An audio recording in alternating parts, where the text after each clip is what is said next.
Impedance adapters. I have been getting a lot of questions about these, so let's talk about it. Essentially, in my last video, I posted a graph showing how you can drastically boost the bass of a certain IEM with one of these. That sparked a lot of questions, like how does this work? Like, what is going on here? Like, can you boost the bass on any IEM with one of these? No, you cannot. So let's just talk about it here. Quick thanks to Earphonia for posting these graphs publicly so that I can use them in this video. Just shout out to them. So these are impedance curves. So I'll show you some examples here. This first one, you can see some like not really flat impedance curves. Some are really quite spiky, some are pretty flat. And then if you look at these ones, which are single dynamic drivers, they are all relatively flat. So every IEM has a different impedance curve, and therefore changing the impedance of the signal chain will impact them all differently. So a lot of single driver IEMs, it doesn't make that much of an audible difference. Like, it's sometimes you get a little something here and there, but it's usually not that much. Multi-driver IEMs, however, because of the crossover, there is often some drastic changes. Not always, but sometimes. So the first example is the Let's Sure conductor. With an impedance adapter, not a lot of change because its impedance curve is relatively flat. So even though it's a multi-driver IEM, throwing one of these on doesn't do a whole lot. Move on to the Let's Sure EJ07M, and it just boosts the bass a little bit. And it looks like there's some differences in the treble there. So yeah, the impedance curve is different. So it's going to cause some changes to the frequency response. You look at the EJ09, and rather than boosting the bass, it actually drastically reduces the upper mids and treble presence. Every IEM is different. There's not really a way to predict this unless you have measurements of the IEM. The Moondrop variations, you can get some insane bass if you throw one of these on. The QKZ HBB Con, same story. Insane bass if you throw one of these adapters on to the IEM. Let's go to the Hexa. The Hexa, you boost the upper mids and treble by putting one of these on. You get a little bit less bass overall in comparison.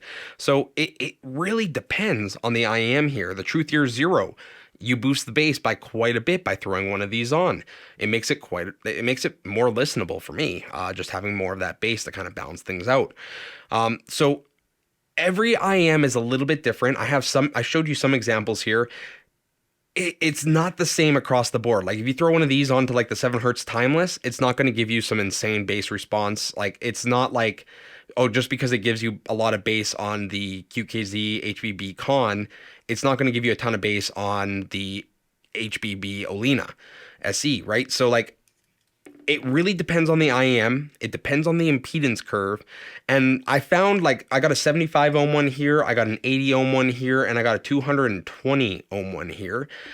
There's not a lot of change between these. I like, there are, but there isn't. To me, I would just say, just get a 75 ohm one because it's easier to drive and it gives you a lot of the benefits of an impedance adapter. The reason why I have the 221 is because sometimes I want to plug into a tube amp, and this does actually help with that. So these have a few functions. You can use it to stop hissing. Like, so if you have like an amp that is hissing because you got like a high noise floor with a very sensitive IEM, you throw one of these on, no problem. Noise floor gone. You can now tube your IEM. Originally, that's why I got it. And then I started having fun with tuning IEMs with them. And yeah, it really depends. Each IEM is different, as you can see. If I notice changes when I listen to them and pop them on and off or whatever, I tend to graph them and throw them on my squig. So, I mean, there's that. You can go take a look at those if you want. I showed you some examples here. But yes, essentially, it doesn't do it to every IEM. It only does it if the impedance curve is not flat.